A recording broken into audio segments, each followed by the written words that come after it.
Thank you. माझ्याबद्दल आणि माझे एवढे गुण असतील हे मला माहीत नव्हतं.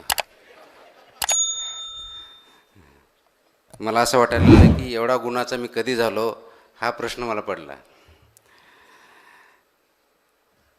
तामगाडगे ट्रस्ट, मंचावरील उपस्थित सर्व मान्यवर, माझे मित्र, समोर असलेले सर्व श्रोते, मला माहिती आहे की आज या कार्यक्रमाला बराच वेळ झालेला आहे. आपल्याला दुपारच्या जेवणाची वेळ नागपूरकरांची मला माहिती असल्यामुळे ती होऊन गेलेली आहे. तरी आपण इथं उपस्थित आहात त्याच्याबद्दल प्रथमतः आपले आभार. कार्यक्रमाला वेळ जास्त झाला असल्यामुळे मला खूप काही जास्त बोलता येणार नाही, परंतु इथे खूप मोठ्या प्रमाणात विद्यार्थी, पालक आणि तामगाडगे ट्रस्टचे ट्रस्टीज, वेलविशर्स, त्यांच्यासोबत काम करणारे सर्व सहकारी इथे आहेत. प्रथमतः तामगाडगे ट्रस्टच्या वतीनं जे काम चालतं आहे, विशेष करून ज्या क्षेत्रामध्ये ते काम करत आहे म्हणजे भौगोलिक आणि सामाजिक ज्यांच्यावरती जास्त परिणाम होतो, सिकल सेल या क्षेत्रामध्ये खूप दुर्लक्षित असं क्षेत्र असतानाही त्याच्यामध्ये उल्लेखनीय काम करतात. त्याच्यामुळे प्रथमतः आपण सर्वांनी त्यांचं अभिनंदन करणं गरजेचं आहे.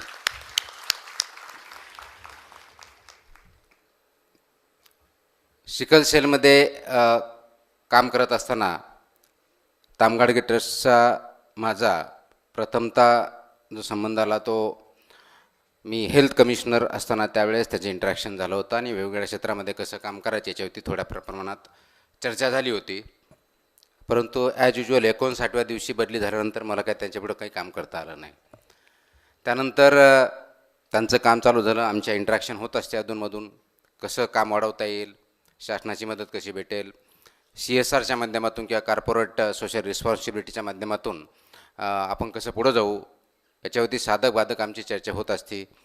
उन्मेष JNPAचं चेअरमन असताना खूप मोठ्या प्रमाणात ते मदत करू शकला. आमचे मित्र सौरभ आहेत, अनुज आहेत, हेही मदत करत असतात.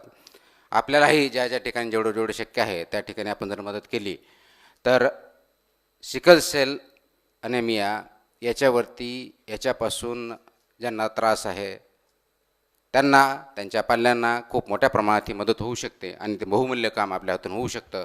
त्यासाठी आपण याच्यामध्ये सहभागी नोंदवावा असं मी आवाहन करतो. हे करत असताना त्याचबरोबर विद्यार्थ्यांना स्कॉलरशिप देणं असेल, लायब्ररी चालवणं असेल, त्यांच्यामध्ये चांगले गुण निर्माण करण्यासाठी, संधी निर्माण करण्यासाठी त्यांची मदत करणं असेल, हे सुद्धा उल्लेखनीय काम तामगाडगे ट्रस्टमार्फत होतं. त्यासाठी सुद्धा आपण त्यांना मनापासून धन्यवाद दिले पाहिजेत. आणि आज जसं माझा नेहमीच परिचय करून दिला जातो, नियमाच्या बाहेर जायचं नाही आहे, म्हणून मला आज नियम घालून दिलेला आहे की आज फक्त मुलांना करिअरच्या दृष्टिकोनातून गायडन्स करायचं, बाकी काही बोलायचं नाही. आता ह्या नियमाचं पालन, करिअरच्या गायडन्स करायचं म्हटल्यानंतर मला असं वाटतं की 20-25 वर्ष झाल्यानंतर करिअरवरती बोलायला आपल्याला काय अधिकार आहे असं मला काही बिलकुल वाटत नाही. कारण या 20-25 वर्षामध्ये पुलाखालून एवढं पाणी वाहिलेलं आहे की आमच्या काळात असं म्हणायची जी वेळ आलेली आहे. कारण त्या काळात आम्हाला एखाद्या पुस्तकाचा रेफरन्स जर घ्यायचा असेल तर अगोदर शिक्षक किंवा प्रोफेसर शोधावं लागायचे. त्यांना विचारायला लागायचं की ह्या विषयावरचं पुस्तक कोणतं आहे, ते लेखक कोणते आहे, मग त्याच्यातलं चांगलं कोणतं, आणि ते झाल्यानंतर हे कुठे भेटेल, म्हणजे मार्केटमध्ये भेटेल, लायब्ररीत भेटेल, इथल्या लायब्ररीत भेटेल का दुसऱ्या कुठलं भेटेल, अशा प्रकारची वेळ आमच्या सर्वांच्या काळामध्ये त्यावेळेस होती. आणि आज आपण 21व्या शतकामध्ये ज्यावेळेस वागतो, AI रेव्होल्युशन ज्याला म्हणतो, मशीन लर्निंग ज्याला म्हणतो, त्यावेळेस पुस्तकं शोधणे तर सोडा, ज्ञानसुद्धा तुम्हाला शोधावं लागत नाही, कारण ते तुमच्या खिशात मोबाईलमध्ये अवेलेबल आहे. आणि अशा युगामध्ये आपण ज्यावेळेस वावरत असतो त्यावेळेस त्या युगामधली चॅलेंजेस आमच्या वेळेसची असणारी चॅलेंज याच्यामध्ये जमीन आसमानचा फरक असतो. आणि इथून पुढे जे विद्यार्थी आता 10वीला असतील, 12वीला असतील, ग्रॅज्युएशनला असतील, 3-4 वर्षामध्ये पुढची पायरी ज्यावेळेस चढाल त्यावेळेस आजचा काळ आणि पुढच्या काळामध्ये परत जमीन आसमानचा फरक पडलेला असेल. एवढ्या मोठ्या प्रमाणामध्ये तंत्रज्ञानाने बदल केलेला आहे. त्याचा अंगीकार आपल्याला करावा लागेल आणि फक्त अंगीकार करून चालणार नाही. तर हे तंत्रज्ञान कोणत्या दिशेनं चाललं आहे, त्याचा स्पीड किती आहे, आपण ज्यावेळेस ग्रॅज्युएट होऊ त्यावेळेस त्याची परिस्थिती काय असेल, समाजामधल्या गरजा काय असतील, इंडस्ट्रीची रिक्वायरमेंट काय असेल, कोणत्या प्रकारचे जॉब्स असतील, या सर्वांच्या गोष्टीचा आपल्याला विचार करणं गरजेचं आहे. आणि म्हणून काल मी अमरावतीला संवाद तरुणाई ह्या कार्यक्रमाला गेलो होतो. त्यावेळेससुद्धा या विषयावर थोडक्यात बोललो होतो. थोडक्यात तो रेफरन्स असा आहे की ज्ञान आपल्या खिशात आहे. ज्ञान शोधण्यासाठी आपल्याला बाहेर जाण्याची गरज नाही आहे. डिजिटल युग आहे. आपल्याला अनेक वेळेस बोललं जातं की मोबाईलच्या बाहेर आपण निघत नाही. डिजिटल युगामध्ये आता मोबाईल सोडणं अशक्य आहे किंवा डिजिटल युगातून बाहेर येणं अशक्य आहे. कारण जी परिस्थिती आपल्यावरती आहे, सर्व गोष्टी जर त्याच्यात अवेलेबल असतील, इझिली अवेलेबल असतील, तर त्याचा वापर केलाच पाहिजे. प्रश्न मोबाईल वापरायचा किंवा नाही हा नाही आहे. डिजिटल युगातून बाहेर पडायचं किंवा नाही हाही नाही आहे. प्रश्न हा मोबाईलने आपल्याला वापरायचं की आपण मोबाईल वापरायचं हा आहे. आज गरज त्याच्यावरती आहे. AI चा वापर करा, मशीन लर्निंगचा करा, व्हॉट्सअपचा करा, पण ते करताना जो वापर करतोय तो योग्य करतोय का अयोग्य करतोय? मी करतोय का मोबाईल माझ्याकडून करून घेतोय? जे आपण फॉरवर्ड करतोय ते फॉरवर्ड करताना त्याचे परिणाम काय होतील याचा तरी विचार करतोय का? हाही आपण विचार करावा लागेल. आणि म्हणून तुम्हाला फक्त आता ज्ञान मिळवायचं नाही, जे की आमच्या वेळेस आपल्याला ज्ञान भेटण्यासाठी आपण प्रयत्न करायचं, ते तुमच्या हातात आहे, खिशात आहे, घरात आहे, टॅबलेटमध्ये आहे. त्यासाठी तुम्हाला इकडे तिकडे भटकण्याची गरज नाही. गरज आज आहे आपल्याला ह्या ज्ञानापासून विवेकापर्यंतची पायरी चढण्याची. तो विवेक काय आहे हे शोधण्याची. नॉलेज भेटेल तुम्हाला, टेक्निशियन्स भेटतील, स्मार्टफोन भेटतील. निर्णय क्षमता कुठून भेटणार आहे? आणि ती निर्णय क्षमता जर आपल्यामध्ये आणायची असेल तर ह्या ज्ञानाचा वापर विवेकामध्ये करायला आपण शिकलं पाहिजे. तो विवेक आपल्यामध्ये जागृत केला पाहिजे. आणि त्यासाठी चौकस बुद्धी, प्रत्येक गोष्टीला क्वेश्चन करणं, ही कला, ही ज्ञान, ही स्किल, हे स्किल आपल्याला अवगत करावं लागेल. आणि म्हणून आपल्याकडे ज्यावेळेस आपण मोबाईलचा वापर करतो, रील्सचा वापर करतो, इंटरनेटचा करतो, जे काही वाचतो, तर पहिला प्रश्न आपण असा विचारला पाहिजे, हे जे वाचतोय, जे रील आहे, जे आपण बघतोय, हे खरं आहे का? क्वेश्चन इट, खरं आहे का? का ते आपल्याला कुणीतरी पाठवलंय? याचा सोर्स काय आहे? याचा उगम काय आहे? आणि हे आपण जे वाचतोय आपल्यापर्यंत पाठवले किंवा आले, याचा उद्देश काय आहे? हा पहिला प्रश्न विचारा. मग सोर्स गेल्यानंतर त्याचं व्हेरिफिकेशन करा. एका सोर्स नाही, मल्टिपल सोर्सनी, वेगवेगळ्या माध्यमातून, ज्याला विचार वैविध्य आपण म्हणू, वेगवेगळ्या विचाराच्या माध्यमातून. हे असं केलं तर काय होईल, नाही केलं तर काय होईल, अर्धवट केलं तर काय होईल, दुसरी गोष्ट केली तर त्याचा काय परिणाम होईल, समाजावरती काय होईल, माझ्यावरती काय होईल, माझ्या कुटुंबावरती काय होईल, हाही प्रश्न विचारा. आणि याच्यातून आपल्याला वाटतं की नाही त्याच्यामध्ये तथ्यांश आहे, सत्य आहे, पूर्ण आहे, अर्ध आहे, अंशतः आहे, तर जो सत्याचा भाग आहे तो स्वीकारा. आणि तो स्वीकारल्यानंतर त्या सत्याचा परिणाम माझ्या जीवनावरती काय होणार आहे, मी कसा उपयोग करू शकतो, याच्यावरती विचार करायला शिका. जोपर्यंत हे प्रश्न तुम्ही स्वतःला विचारणार नाहीत तोपर्यंत आपल्याकडं फक्त डोपामाइनच्या माध्यमातून, रील्सच्या माध्यमातून तुम्हाला जे आवडतं तेवढंच पाठवलं जाईल. आणि आज आपण त्यामुळे एकमेकाचे शत्रू का झालो आहेत? तर मला जे आवडतं तेवढी माझी ऐकण्याची तयारी आहे. माझ्या मनाविरुद्ध किंवा विचाराविरुद्ध एक रील जरी आली तरी ते मला आवडत नाही, आणि विचार मांडण्याची आणि ऐकून घेण्याची माझी तयारी नाही आहे. हा जो परिणाम झालेला आहे हा डिजिटल युगाचा नेगेटिव्ह परिणाम आहे. म्हणून डिजिटल युग किंवा इंटरनेट किंवा व्हॉट्सअप किंवा इन्स्टा हे वाईट आहे का? बिलकुल नाही. ही अत्यंत चांगली टेक्नॉलॉजी आहे. याचा वापर योग्य केला पाहिजे. आपल्याला आठवत असेल तर आपण ज्याला अगोदर आपण नॉमॅडिक ट्राईब्स, त्याच्या अगोदर कधीतरी जंगलामध्ये राहायचो, त्यावेळेस आपल्याकडे कोणतीही टेक्नॉलॉजी नव्हती. आपण इतिहास वाचतो. मग जाळ करायला शिकलो, जाळ करण्यापासून मग अन्न शिजवायला शिकलो, आणि त्याच्यातून आपला प्रवास होऊन इथपर्यंत आलो. ते जाळ करायला सुरुवात केल्यानंतर, अन्न शिजवल्यानंतर त्याच्यानुसार फॉरेस्ट पण जाळायला लागली. आता त्या आगीचा उद्देश अन्न शिजवण्यासाठी करायचा की फॉरेस्टला जाळण्यासाठी करायचा हा आपला निर्णय असतो. म्हणून आग वाईट नाही आहे, ती टेक्नॉलॉजी आहे, ते माध्यम आहे. तसंच आज AI किंवा कम्प्युटर टेक्नॉलॉजी वाईट नाही आहे, अत्यंत चांगली आहे. त्याचा वापर आपल्याला पुढं जाण्यासाठी, मानव समाजाला पुढं नेण्यासाठी, आपल्या कुटुंबामध्ये पॉझिटिव्ह इम्पॅक्ट करण्यासाठी करायचा की काही चुकीचे रील्स बनवून दुसऱ्याला अनेकामध्ये भांडणं लावायची, तेढ निर्माण करायचं, चुकीच्या गोष्टी पसरवायच्या आणि एकच गोष्ट अनेक वेळेस पसरल्यामुळं ती आपल्याला खोटी वाटते किंवा खरी वाटते, खोटी जरी असली ती करून दाखवायची. हा आपला वैयक्तिक निर्णय आहे. आणि म्हणून ही टेक्नॉलॉजी अत्यंत चांगली असतानाही त्याचा वापर जर आपण अशा पद्धतीने करत गेलो तर त्याचे वाईट परिणाम आपल्या सर्वांवरती होऊ शकतात, आपल्या भविष्यावरती होऊ शकतात. ते आपण बघत आहोत. ते अवॉइड करण्यासाठी आपल्याला विवेकवादी व्हावे लागेल. आणि या विवेकवादाची खूप मोठी परंपरा महाराष्ट्राला लाभलेली आहे. संत ज्ञानेश्वरांनी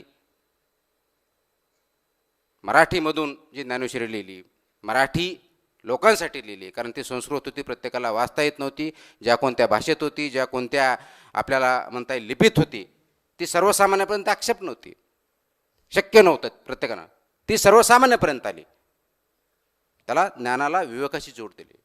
संत तुकारामांनी काय केलं, ज्या प्रथा होत्या त्याला प्रश्न विचारले, ज्या अयोग्य होत्या त्याच्यावरती प्रहार केले, विरोध झाला तरी केले आणि त्या दृष्टीनं पुढं नेऊन समाजामध्ये सुधारणा घडल्या.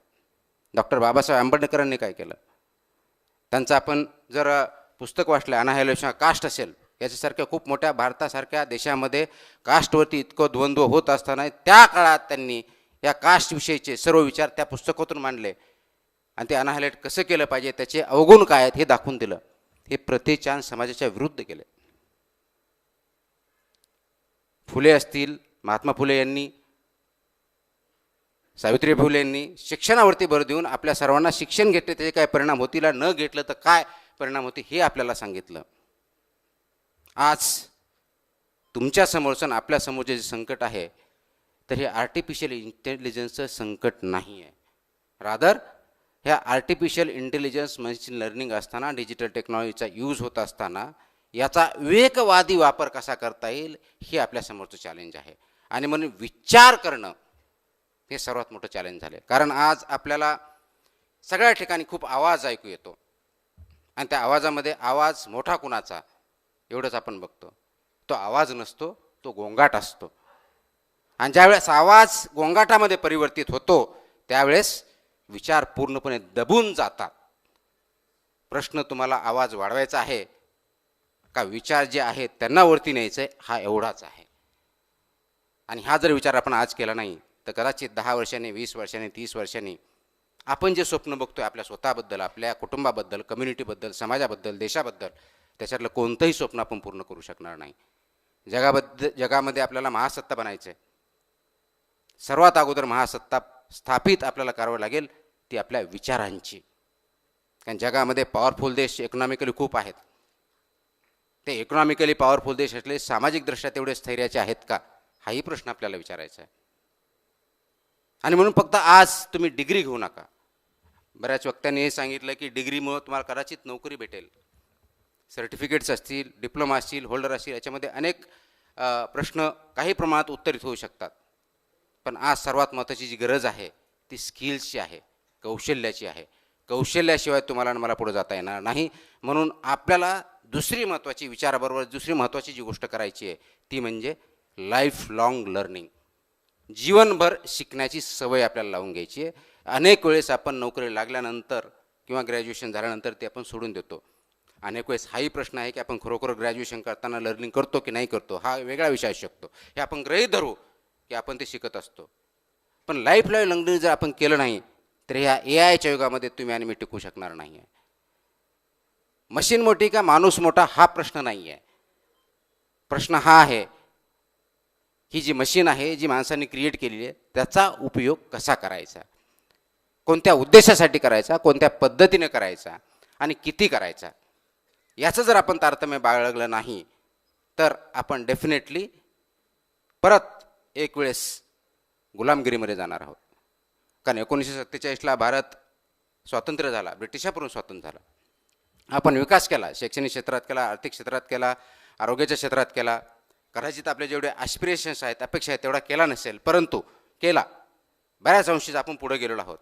आणि म्हणून आज आपण 21व्या शतकात महासत्ता उदयास येण्याच्या दृष्टीनं स्वप्नही बघत आहोत. याच्यात वावगं काय नाही, अत्यंत बरोबर आहे. परंतु जगाचा इतिहास जर बघितला तर जगावर प्रत्येक वेळेस कुणी ना कुणी राज्य केलेलं आहे. त्यासाठी युद्ध झालेले आहेत, महायुद्ध झालेले आहेत. त्याचा इतिहास आपल्या सर्वांना माहिती आहे. कधी ते तलवारीने झाले असतील, कधी दगडांनी झाले असतील, कधी बंदुकांनी झाले असतील, कधी न्यूक्लिअर वॉर झाला असेल.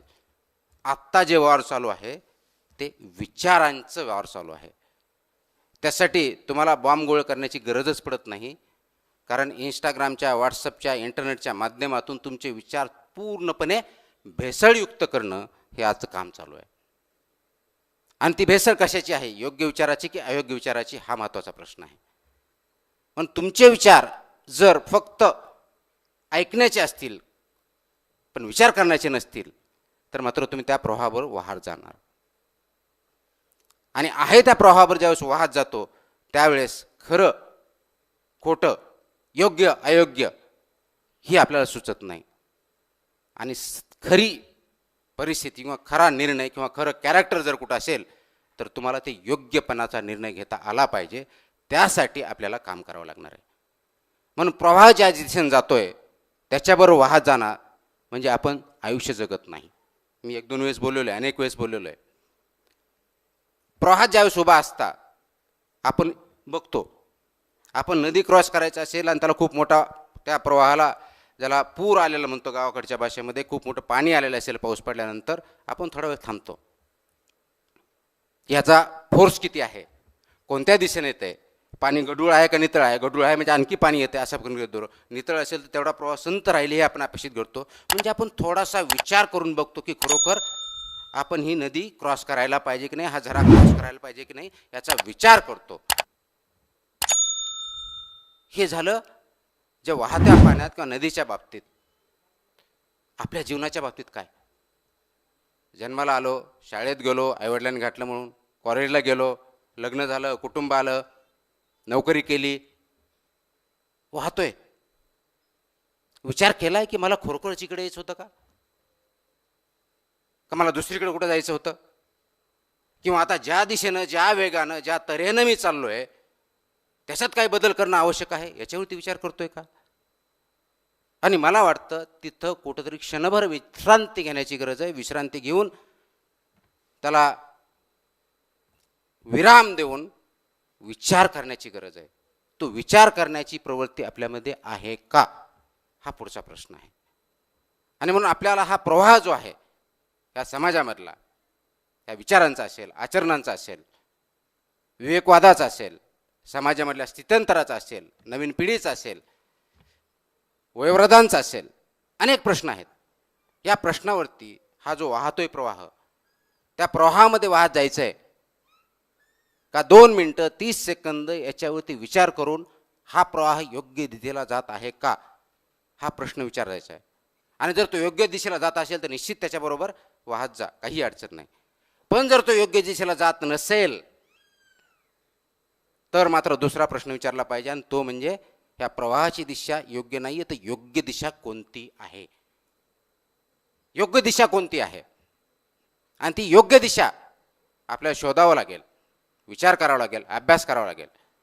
मग ती योग्य दिशा फक्त तुमच्यापुरती असून चालणार नाही, कारण माणूस हा समाजशील प्राणी आहे. समाजाच्या शिवाय आपण राहू शकत नाही. कोरोनाच्या काळात आपण खूप चांगल्या प्रकारे अनुभवलं आहे.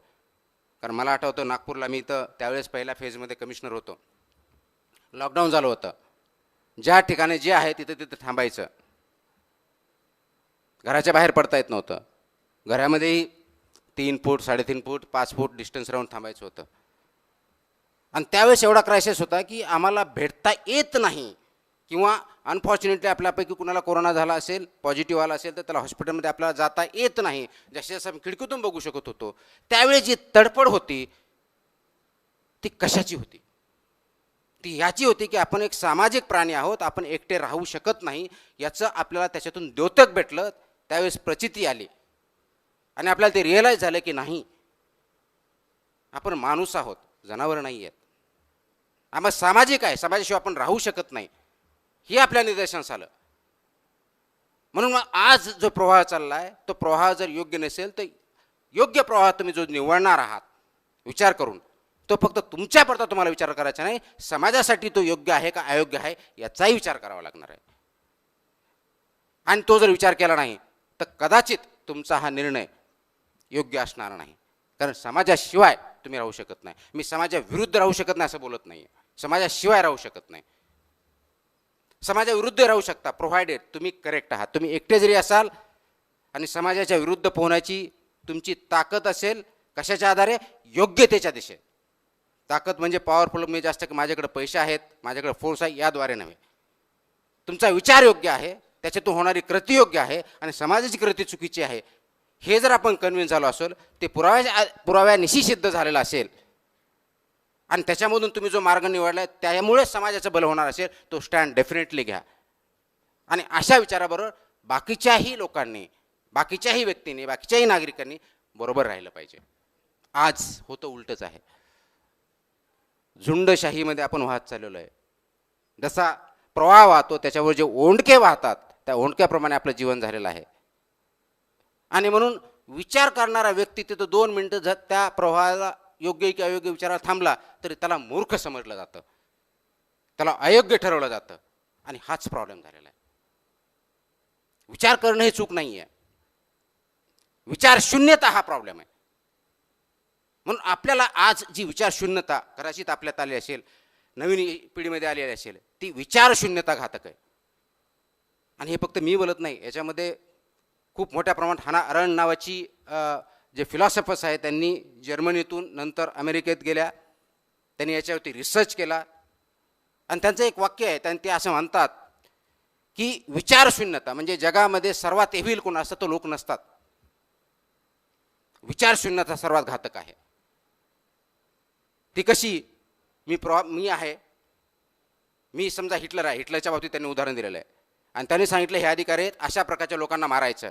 त्यांनी कोणताही विचार न करता, ऑर्डर होती, नियम होता, कारण तो राजा होता, रूलर होता, त्यांनी जे सांगितलं त्याप्रमाणे लोकांना मारलं.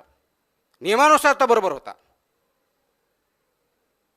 नियतीनुसार अयोग्य होता, समाजानुसार अयोग्य होता. ही विचारशून्यता कुणाची? त्या व्यक्तीची, ज्यांनी केलं, ज्यांनी सांगितलं त्याची तर विचारशून्यता आहेच आहे. ज्यांनी केलं हे कर्तृत्व सो कॉल्ड, हे कर्तव्य सो कॉल्ड नियमानुसार, त्याची सुद्धा विचारशून्यता आहे. आणि म्हणून जर्मनीत एवढं मोठं संकट आलं, समाजावरती, देशावरती, जगामध्ये एवढं मोठं संकट आलं. तशीच विचारशून्यता जर आपल्यात असेल तर पुढचा समाज त्याप्रमाणे घडेल. आणि तो जर घडून द्यायचा नसेल तर हे विचारशून्यतेतून बाहेर येऊन विचार करण्याची सवय आपल्याला लावावं लागेल. आणि विचार केल्यानंतर योग्य मार्ग निवडून त्याच्यावरती काम करावं लागेल. फक्त विचार करून थांबावं लागेल नाही, हा मार्ग योग्य नाही आहे मग मी इथंच थांबतो, असंही चालणार नाही. आपल्याला योग्य मार्ग निवडावा लागेल, त्याच्यासाठी आवश्यक ते काम करावं लागेल, रिसर्च करावं लागेल, कोलॅबोरेशन करावं लागेल, गरज पडली तर संघर्ष करावा लागेल, पण योग्य मार्गाची निवड करावी लागेल. आणि योग्य मार्ग निवडल्यानंतर मार्गक्रमण करताना ते एकट्याच्याने होणार नाही, दोघांनी होणार नाही. जसं उन्मेषने सांगितलं, आपल्याला कम्युनिटी और कोलॅबोरेशन एकत्र जावं लागेल. हे आपण करायला शिकलो तर मला वाटतं फक्त पृथ्वीवरच नव्हे तर आपले जेवढे काही जगामध्ये कॉन्स्टलेशन्स असतील, जगामध्ये आपण जे चंद्रावरती मोहिमा काढल्या त्या सर्वावरती भारत राज्य केल्याशिवाय राहू शकणार नाही. पण ते करण्यासाठी सुरुवात ही विचारशून्यतेतून विचारापर्यंत आणावं लागेल आणि विचारातून कृतीपर्यंत आणावं लागेल. आणि याची सर्वात मोठी जबाबदारी ह्या नवीन जनरेशनवरती आहे, यंगवरती आहे. आता हा यंग कोण, नवीन जनरेशन कोण? तर जो ॲक्टिव्ह तो यंग, जो इनॲक्टिव्ह त्याचं वय किती असू द्या, बायोलॉजिकल एज, थॉट प्रोफेशन तो 0 आहे. आपल्याला ॲक्टिव्ह राहावं लागेल विचारासाठी, कृतीसाठी. आणि प्रत्येक वेळेस, प्रत्येक बाबतीत दुसरीकडे बोट दाखवणे ही जी सवय ती बंद करावी लागेल.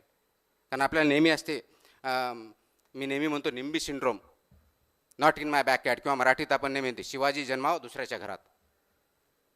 आणि आम्ही घरातली घाण काढून रस्त्यावर टाकणार आणि ब्लेम करणार महानगरपालिकेला. घरातली घाण समाजात टाकली आणि आजार आला म्हणून तुम्ही आजारी पडणार नाही, कोविड तुमच्या एकट्यामुळे आला नव्हता. कुठं जरी आला तो सर्वांना सारखाच पडतो, त्याच्याकडे कितीही पैसे असू द्या. त्याच्यामुळं सामाजिक प्रश्न ज्याला ग्लोबल कॉमन्स म्हणतो, हे जे विषय आहेत हे सर्व समाजासाठी आवश्यक असलेले आहे.